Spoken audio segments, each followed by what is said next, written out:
KG on stage, so let's make sure that we keep it up, okay? Okay, the dive looks a lot better for GAM. This. Oh, this dive! And now it's going to be APA that's the target. Levi is so dangerous. That shockwave was absolutely sick. Calm down, guys. Forward, walkie. I'm dead. It's okay.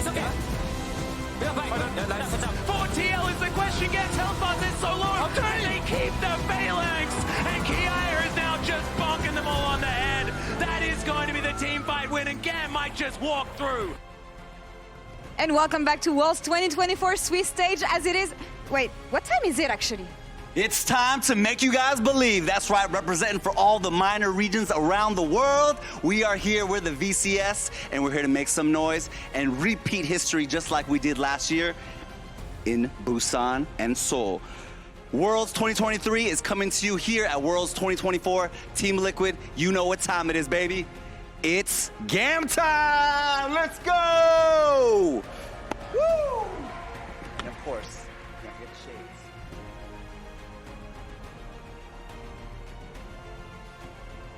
How can you not love him? I know you don't love him right now. Oh, but how I can you love not him. love I don't love the fact that we just got our asses beat, but I do love him. The man has aura. What can I say? Oh, unbelievable aura. Yeah. You know, and so does his top laner. We got to talk about Kiaya. We always talk about Kiaya. We always talk about Levi. But this is really why, Azael, and it's what you drew out for us even before this game if it was going to be a GAM win. Yeah, I mean, Kiaya is our father, it turns out. Yes. Game one definitely played really, really well. Him and Levi, I think, combined to do so much work through the bot lane. I was really impressed by what they were able to get done. And I was surprised that TL wasn't really right place, right time to cover any of these moves because they are normally the lane swap kings. I brought back this Hoopu comment. This was actually from Weibo versus Fanatics, game one. Even my mom knows to ban Jax when you are picking two marks.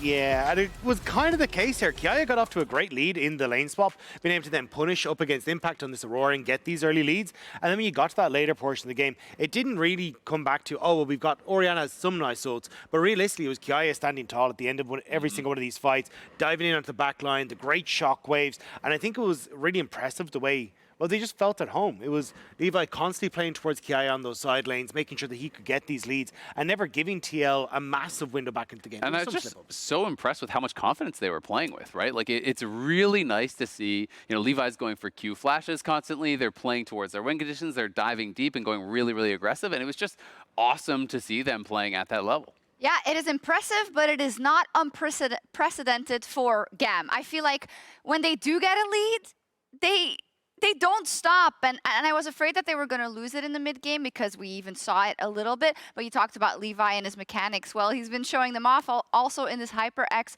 reflex replay. I believe this is the one down in the bot lane where then of course the Orianna ball comes and hangs out as well. But it was beautiful. It was absolutely sick to see. The setup here was really nice because Levi goes in early. You think he's going to go onto Corejj, but actually turns onto APA. And then the flash, the second you see APA going through with Emo getting that ultimate at just the right time, sets up perfectly then for the double kill. And it's this heads up play from Levi to actually go, no, we can take the initial chunk of damage onto APA to set up for both of these quick deaths. I mean, how often do you see a top jungle both out DPS their mid lane and their AD carry? Like, they were getting so much work done in this game. It was ridiculous, the amount of pressure they put on.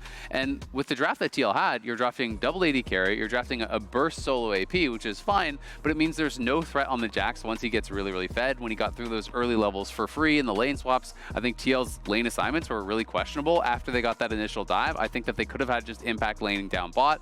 Instead, they put Yeon there, had no coverage for him. He gets dove on a triple stacked wave, loses all of that farm, and Yeon has been the standout for TL for me. So, you know, they really put him in a pretty poor position from that, even having APA leaning 1v2 top. So it felt like they were somehow losing out on all lanes. And it really put them into a pretty big hole that GAM just never gave them the chance to dig themselves out of through that aggressive play. I think that's the big one for me, is that when we saw GAM in the past and a lot of members from the VCS come up to the international stage, it was, hey, we can get these early leads because we're an incredibly aggressive team. We're super bloody, but they'd fall behind in the mid game. So you kind of went, yeah, you can bite and scratch, but you're never going to really take the win. This is where, for me, GAM has been the big difference maker. This is a team that has gone back and worked on their macro. Even when we saw them coming into their finals, it wasn't the, hyper-aggressive early game like Viking Esports. It was, no, we play a macro-oriented game where we take over inside lanes, play through Kiaya, and this is what we're now getting to see up against, I mean, the top seeds at this tournament. And I asked you before this game, right? Would it still be an upset because they beat LEC seeds? They're, you know, they won a game now versus TL in this, what is only a best of 3, right? You gotta start thinking that this might be equal playing, and maybe then you'll get off to a better start. I mean, I still think you have to say it's an upset, and I still think, you know, that's not a criticism of the team. I think it's, you know, giving them credit for being able to step up and play such a good performance. Because when you look at what TL has done this year, it wasn't just that they were like a NA team, they were the NA team. You know, they pushed T1 to the brink at MSI. They almost beat them again at EWC when T1 won the tournament. Then they went almost undefeated the entire split in LCS, got to the finals. Yes, they did fall then to FlyQuest, but then you're hearing at Worlds about them scrimming and beating all these top teams and doing so well. So I do think expectation versus reality, like this was supposed to be a very TL favored thing, but they're just not playing as well as they did regionally. They have not really arrived yet to the tournament. I guess they just never played Vietnam, and that was why we couldn't really see how that match would play out. All jokes aside, though, this is a serious matter because I think for both teams equally, right? You have a GAM team who make them believe is the slogan. They're yelling it at us that it's GAM time because their region is merging next year. This is their chance to show that they can take on the LEC and the LCS, right? Before the side of TL, all this hard work, Azael. Give me a couple of pointers. Give me some hopium that we are at least going to a game 3. Oh, I mean, I think it's going to come down so much to the draft. I really just don't like impact on carries. This guy gets so much done when he's playing tanks. He plays that supportive style where he sacrifices for his team better than anyone. That's why he won the MVP in the LCS. That's why he looked head and shoulders above all the other top laners. He has not looked comfortable at Worlds. I would like to see him play a supportive role. I would like to just have Yeon be the focus of the team, play around him. He's been the best part of you at Worlds. No Jax. No Jax, we've heard it. Maybe for Impact, who knows? What do you guys think? And do you still believe, Kobe? It's okay. It's okay. So much shocks. It's a best of 3. That was a warm-up. Game 1's always a warm-up. You heard it here first. Let's see whether TL can turn it around or whether it is indeed GAM time, because it felt like GAM time. Not gonna lie, it felt like GAM time in game number 1. Game number 1 was definitely GAM time. Hopefully we can change the clocks for this game. Well, now we have changed the lights because they can be turned off by GAM if they do get a Nocturne. That's going to be the ban that is going to be taken away. Segway level probably not the greatest, but sick, Skana and the Ziggs Stop doubting going yourself, to be removed. Maybe just finish strong. You just stick the landing and you were good on that. I'm just too scared of success, Kobe. As the Yone once again banned on blue side, no surprises. The Jax being banned by GAM, maybe having a look through the skins, and Kiaya was like, whose skin is this again? And it said there was impacts, but we don't necessarily feel like that was a huge thing, but they are going to look to take away the Nocturne themselves. I think you have to, because I am 99% sure that otherwise GAM just slammed Nocturne Orianna on 1-2. Yeah. And then from that point on, like, what are you going to do? We already know how good Levi is as a champion. He'll still be able to get something that he didn't get his hands on last time around, but after last game, I think pivoting away from trying to ban out Levi when he still has a performance like that, when you use that many bans on him, definitely a good call. I wonder if they would want to get Kiaya, you know, one of his other, well, if they have Orianna already, maybe. Ori Wukong? Yeah. Ori Wukong feels pretty circly. We know that circles are pretty strong. And going down the list of Levi champions would make some sense. But Ashe for EasyLove, I really loved his flash over the wall in game number 1. Ashe has been very, very strong this tournament and gives them another engage option here. As now TL, do they pick away the Braum? Do they allow once again this Ashe Braum to come through for GAM? Whether it's going to be a completely different idea as Neeko a consideration. APA has looked fantastic on this champion in the past, and a lot of deception available with Nocturne Neeko. Yeah, and if they do lock this, yeah, it is for sure going to be one of these super quick, hard engage comps for Team Liquid. So some things that, like you're mentioning already early, Atlas, like the defensiveness of Braum or something, expecting these all-ins from TL, might be on the table for GAM. Shout out here from APA for the Aurelian Soul. Yeah, I think Kai'Sa makes so much sense.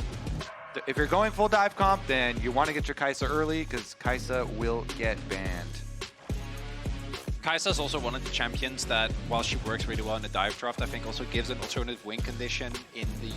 Once you hit enough AP, you can just poke away the Braum. Absolute no-brainer here. with how both the previous game played out, and you already know TL was fully committing the dive. I do think that Braum into champions like Neeko specifically can struggle somewhat, because Neeko is often still able to find angles, despite the Braum being there, but the combo with the Ashe is still going to be just as good as it was in last game. Yep. I think this also sets TL up for a possible impact tank this time around. Yep. There's a lot of damage from Nocturne, Neeko, and Kai'Sa already presented here, so they're not necessarily hard-pressed into having extra damage from the top lane. But the rail going to be banned away. I expect more of these tank supports to be taken off the board here as well. So ban Wukong plus Vi here to take away from Levi, I would assume. I think the Silas can get through this time. I think that, taking away some of those options would be a good one. I'm definitely more worried about Levi. Oh, Kindred. Another jungler, certainly. Yeah, that's not a fun matchup. It's telling, though, again, that so many resources have to be invested in making sure that Levi doesn't completely take over the game. Yeah, and also because, you know, Kindred ultimate kind of would counter the burst all-in dive that TL are showing. Yep, Neeko doesn't really enjoy that when she wants to just kill everyone with that one Pop Blossom. But the Leona going to be taken away makes a lot of sense here. Corejj, not a whole lot of other engage options, although, you know, Nautilus and Alistar still up. There's the Wukong that we expected to be banned away. And the Gnar for Kiaya. We saw Breathe on this earlier on. We know that this champion can also get completely out of control, but it can also be an orange buff, you know, on the other side of things. And how are TL going to deal with it? That's going to be the question, as it will be locked away now. Wonder what we're going to see here out of Impact. Interesting that they keep the R5 as well. Most likely, I think it is Vi. Depending on what TL can lock in, you can also go for something like the Jarvan. I know we haven't seen a lot of him, but he is exceptional as a ball delivery system. Yep. Jarvan Orianna is, of course, a classic. Also provides some hard engage. I do think that's somewhat lacking with what they have here so far. But again, if you lock in Vi, I think you saw how well that worked last game. Rakan makes a ton of sense. I think Nautilus and Kai'Sa are like the strongest in an isolation. You can't pick Nautilus in the Braum. That's just a completely miserable situation. So it's instead going to be the Rakan. And Rakan, I think, is also better in diving with the Nocturne and the Neeko. As the Renekton, this is a classic. The B5 Renekton, it's R5 Renekton that we personally dislike the most, as that's Kha'Zix. That's, well, I mean, it's not anymore. We'll see what Levi does decide to lock in. Let's not get... Yeah, the hovers are certainly very exciting. They are exciting, but they're not real. You know, I'm still apprehensive of saying the word exciting. It's okay, they're not here. I know they're not here, but they're still here, you know, in my brain. I gotta say, it's going to be the buy locked in the end. I gotta say, I'm more nervous after draft than I was heading into game number 2 already. I was really thinking that we might have gotten on. I don't know about this one. We'll see. I mean, GAM, with the way that they played in game number 1 and being able to get such strong early game leads, this team comp is just so sturdy if they get ahead. Like, their team fight is insanely good. TL, they do have speed on their side. They are a bit more flimsy in that if you just lock down the Rakan, oftentimes you can blow them up. Or a Nocturne early game, but TL's comp really relies on pinpoint execution here with the engage. It's with a finesse their Nocturne, comp, right? Their Nocturne, Neeko, and Rakan play has to be on point. And so far, it has really just been TL's bottom lane, and the rest of the team has been a little bit iffy. We saw even in that last game, I think TL right now individually are just not playing that well. A lot of mistakes being made, and with this comp, mechanically, I don't think it's necessarily that hard, but the coordination needs to be perfect. The timing, exactly. Everyone needs to be on the same page, because otherwise this comp falls apart very quickly. There isn't a traditional front line, someone that can just soak up a lot of it. You need to be on point. If you pull the trigger well, I think this works wonders. I don't know if TL can do that with the pressure that's on them going into this possible final game for them at Worlds. And Impact is channeling his ex-SKT T1 alumni Marin with his skin from Worlds. So that's fun. He does have his own one, but he's not playing Jax today. See whether he can channel some of that moving into this game. Let's see if this is yet another chapter in the history of GAM upsetting major regions at international events. They have done it ever since they appeared on the international stage. And I'm thinking that at that point, maybe we are just going to side with Shox. Maybe it's just not an upset anymore because GAM have seemed a little bit too synonymous with being able to take down so many of these teams. This year, though, you know, they did lose. These are best of ones, but they lost to FLICKR. Oh, that's a face check. That's two! two! That's a cast curse if ever I've done one. Levi going to be taken out for first blood. It's Yeon that picks up the kill. EasyLove now going the wrong direction. The Ashe is very, very dead, ladies and gentlemen. And you welcome TL. Sometimes you have to sing some praises to get some kills. And they have put in so much prep for people invading for lane swap wards. GAM putting down the lane swap wards, but TL, they pull the trap shut as they try and exit. What a huge start to a game that is a necessary win for them. This is absolutely massive. 1,000 gold from just that alone as we check it out one more time. TL, that ward. Those are the wards I mentioned when they're coming in looking for lane swaps, because GAM lane swap last game as well. TL, they prep the trap. And this is exactly what they did in game number 1. And that's what's so incredibly smart about it. TL doing their homework from what happened in the game prior and say, you're not going to be able to do that again. It also, I think, plays a big part that if you are GAM, in what world would TL look for a level 1 fight when you have Ashe and Braum? Right? Like, these champions, I think, are insanely strong level 1. The slows, the damage that's available, the Braum passive that's easily stacked on multiple members. Instead, TL getting what feels like, I think, at the very least, some calming of the nerves. Yeah. As I feel like Speaking of emotions, well, I was going to say, on the coach cam, you see a stark difference between Spawn, the head coach, and the analyst that is standing behind him with the full-on yelling, fist pumping going. Straight face for Spawn, though, they're always measured. And TL's bottom lane, I feel like, has been the point that has been most reliable so far at this tournament. Now that they actually got some early kills for the side of Team Liquid mid and jungle, maybe we will see APA and UmTi here really making use of that money because, again, the Neeko and the Nocturne were some of the early picks of this comp that really determine the entire direction. And that direction is forward in flanks. Atlas, you turn off the lights. And there you go. Why would he do that? He said he wanted to at the very beginning of the game. Yeah, because then I can't see the mustache. It really. You don't have to bring it back. It's your face. I thought that was where Kobe wanted me to go. You know, I felt like it was a perfect setup. It was I feel like done. I walked into that one. That one's on me. I did want to say though that I got a little bit distracted. I actually thought that it was, you know, because APA transformed into Yeon. He managed to pick up the kill when he was in that transformed state. As now Levi trying to come in, but not able to take away the crab. And so we are going to have both teams backing away. But what I was going to say is that I think there is so much on UmTi's shoulders, especially in this game, because in clutch moments, UmTi has struggled throughout his entire career. Like, push comes to shove, and he's unable to do either. And if he's able to get things together, have a carry performance against Levi on this Nocturne, could be huge going into game 3. I saw Impact solo killed by a Gnar early on in this tournament. So, hoping it doesn't happen again. There. Well, he's going back in, looking for a little bit more. The hyperprocs are really dangerous. UmTi's moving on over. There's the flash forward. Can the fear come out? He gets into the brush, and that is the kill! So, Impact not solo killed this time. I have never clenched harder than after I said that! He managed to click the ward, but couldn't then immediately click the champion before the fear went off. I really thought it was that. I think that would have still been fine, because what I was going to lead into is the fact that, as you pointed out, Atlas, Nocturne is, I think, the most important part of this composition. Yeah. UmTi has, at that point, had 1 kill, double crab. So 1 kill, double crabby, and now has 2 kills, 3 stacks on Ultimate Hunter already. So this Nocturne is like, it doesn't really get better in terms of setup to go into a mid-game and get these high-impact plays with Nocturne. And critically, getting the Gnar flash and teleport down here, Impact now, with the wave pushing towards him, is in a much better state. So, you know, calculated down to the very last auto attack there.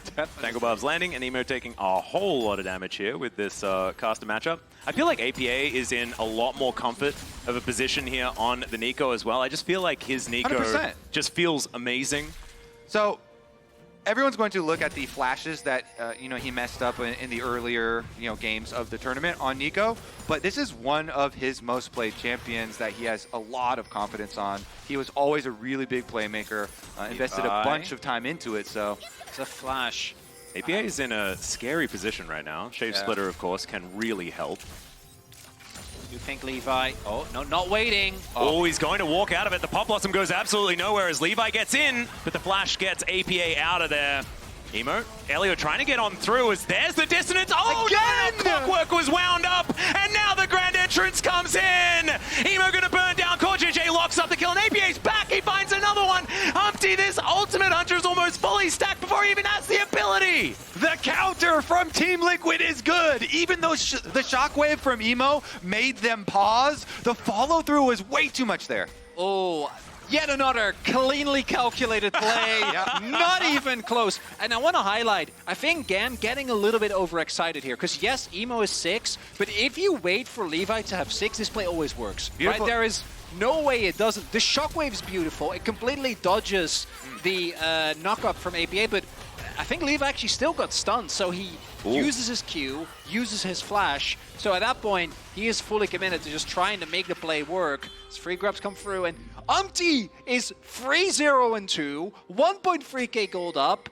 He's gonna get some free Raptors, and now his ultimate is available. And he is going the Stride Breaker build. I love this build so much more.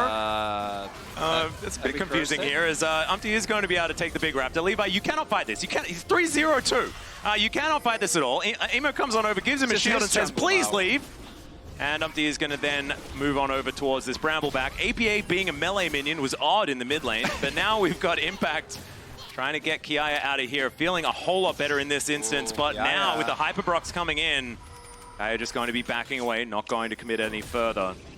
A better time for Impact. It's a bit rough. Yeah. Your focus on UmTi is really correct, though, and especially with this build. I love this build so much more because you can get your early Tiamat, and you can just speed clear through the rest of the jungle. You already saw there, with the extra lead that he has, well... Arrow going to connect. Shape Splitter is going to work out, but that was the clone, and he can hit both of them anyway. Emo going to finish that one off. The arrow from EasyLove looked too good. Oh! He uses TL's own emote! Oh, man. That's good BM. That is some solid BM. All of TL have been emoting like crazy, so I think it's completely warranted. That's the second kill that I know that it was Emo, but like that's the second kill EasyLove has gotten on APA. Yeah, with Ashe Arrow. The last one was a snipe. Yeah. And then on the Tristana and Tribush recalling. Yes, UmTi is big, but do not be mistaken.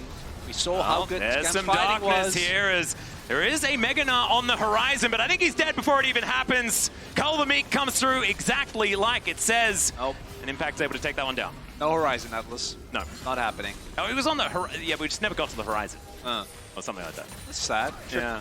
Trip got short. Yeah. Yeah, but have you thought about how crazy ugly your mustache is? Got him! Okay, this is getting personal. I'm not sure about that one. I'm not sure about that one. But now we've got a bit of a fight towards the bottom side, perhaps, as EasyLove looking to try and stack this one up. Killer Instinct does come on through as, Yeon trying to get a little bit more down, but doesn't get that last auto attack. So still able to stand their ground, but investing the ultimate is dangerous. Also, that's just not true. It's beautiful. Kobe, you were actually like, also Kobe, I know you're stressed, but try not to take it out on your coworkers. Exactly. Chronicles feelings. No, I'm fine. UmTi's here, waiting for Levi. Stride Breaker done. That's when you're supposed to say, Atlas, you're not allowed to talk. Wait. There's a flash forward. Hits Corejj with the ultimate, but doesn't land on Yeon. Somehow that arrow doesn't hit. And now UmTi's making his way in. Remember, this guy has every kill in the universe, but they're not going to push too far. Not going to try and find more than they can chew. There were no sums. I think he could have gone for it, but I think they want to make sure that they get the dragon instead.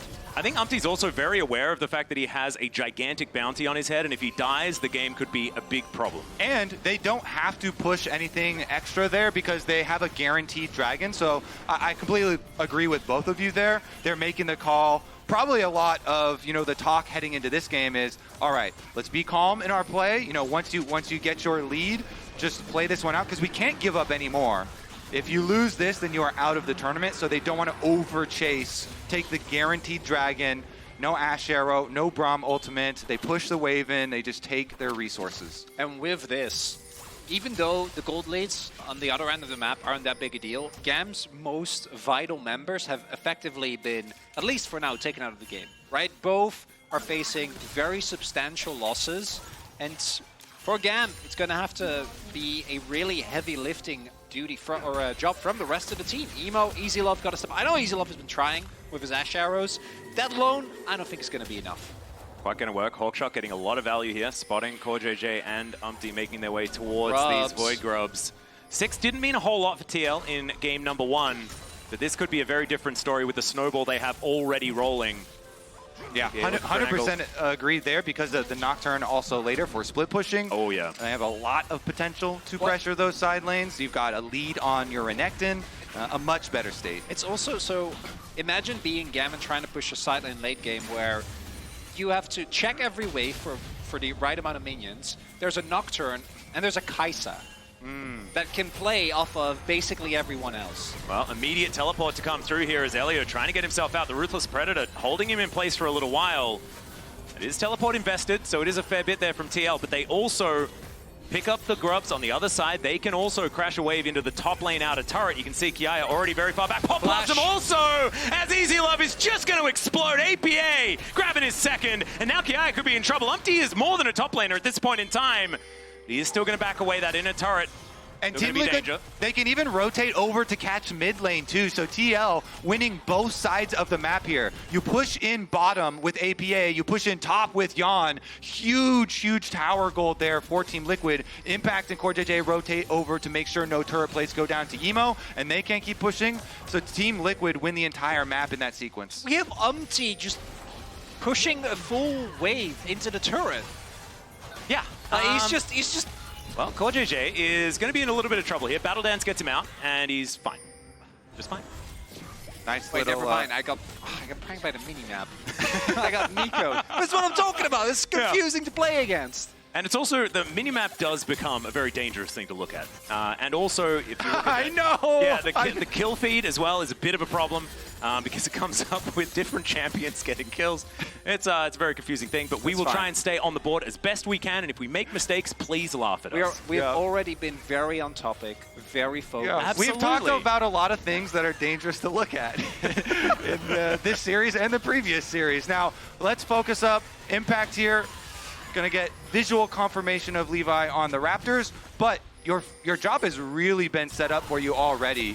You can see there's a trailing split push in the bottom of the map right now. UmTi with Nocturne ult available, hovering behind as they push APA to finish off this tower, just in case there was any sort of GAM attempt to use that tower gold as bait and pull a trap of their own, but there is no attempt from GAM because they recognize they're just so far, outmatched in the gold at this time that they don't want to force that fight.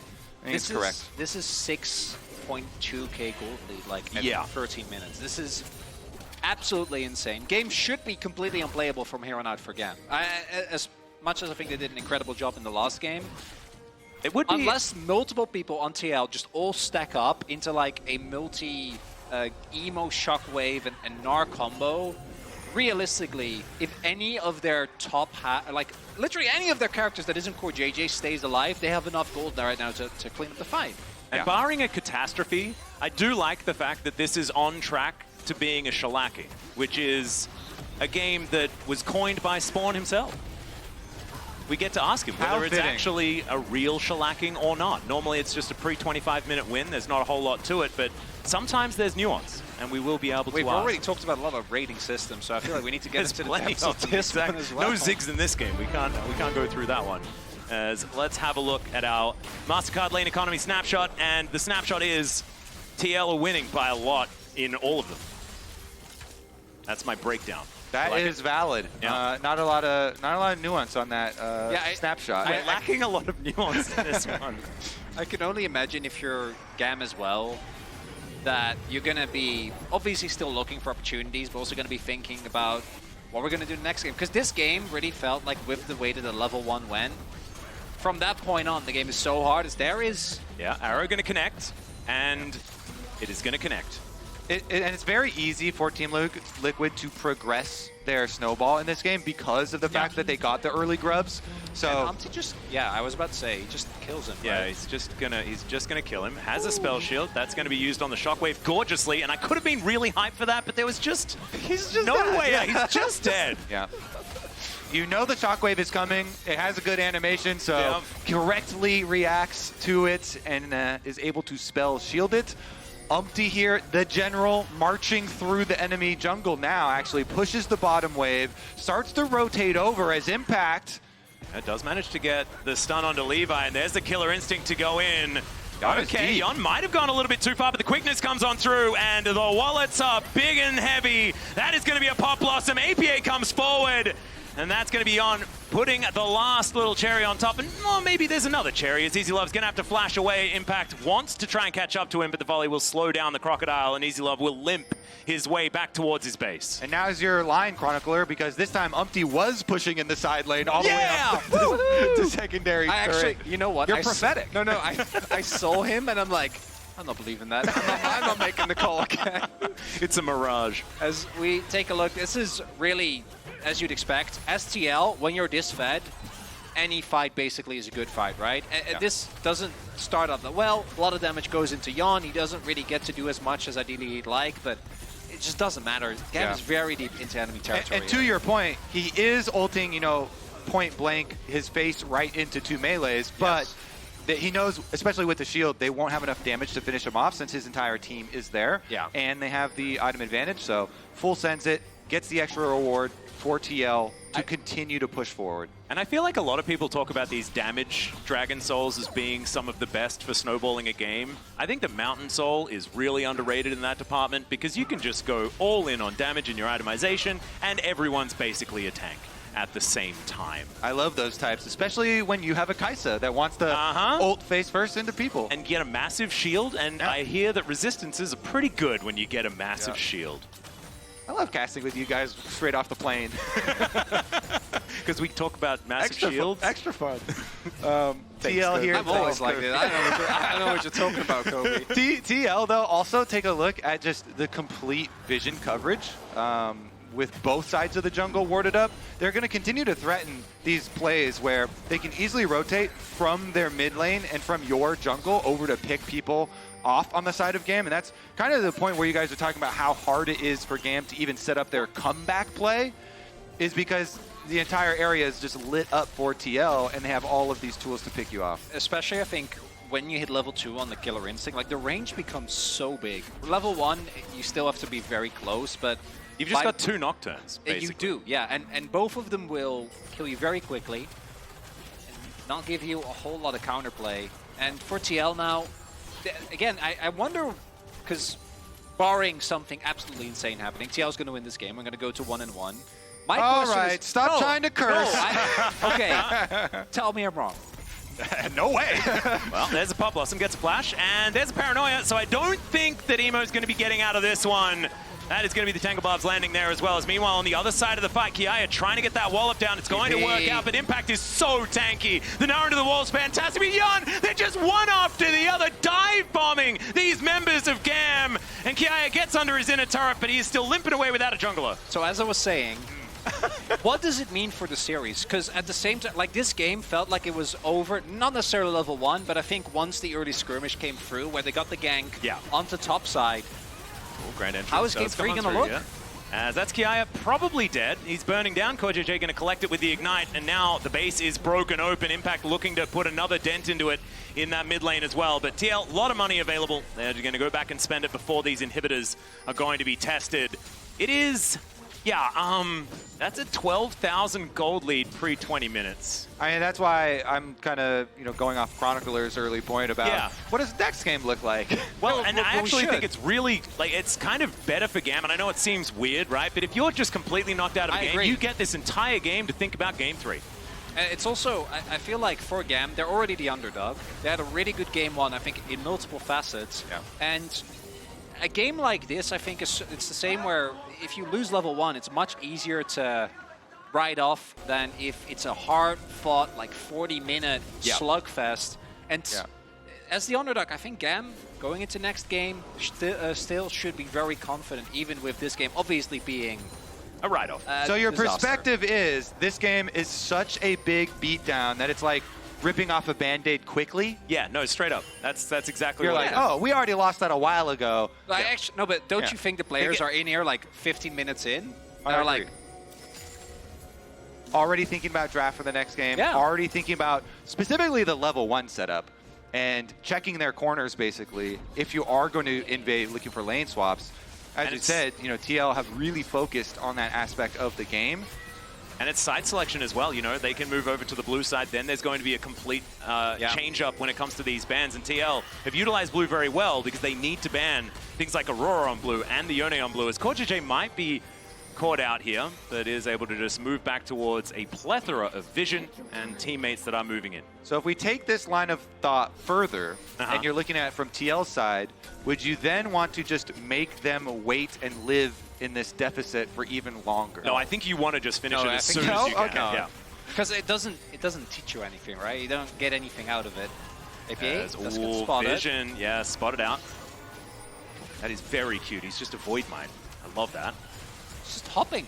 He's hopping around. They do know. He's hopping. That one is okay. Looking for an option here, as there's the Pop Blossom, hits onto 3, he's completely by himself. He's going to be guaranteeing a Baron for his teammates.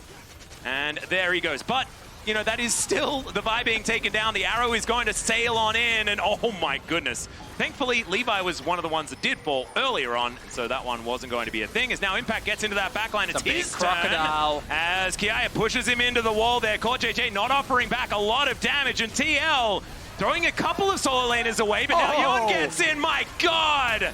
The plasma is raining down, and EasyLove is just really dead. Emo, the last one left alive. It wasn't clean, but it worked. TL really testing the limits of what they get away with this gold lead, but it ends up working out nonetheless. Yeah, I mean, honestly, they can, right? All APA is doing there, he locks up the entire team on him, so there's going to be nobody else. I mean, I know Levi just sent it into the Baron, try and steal it away.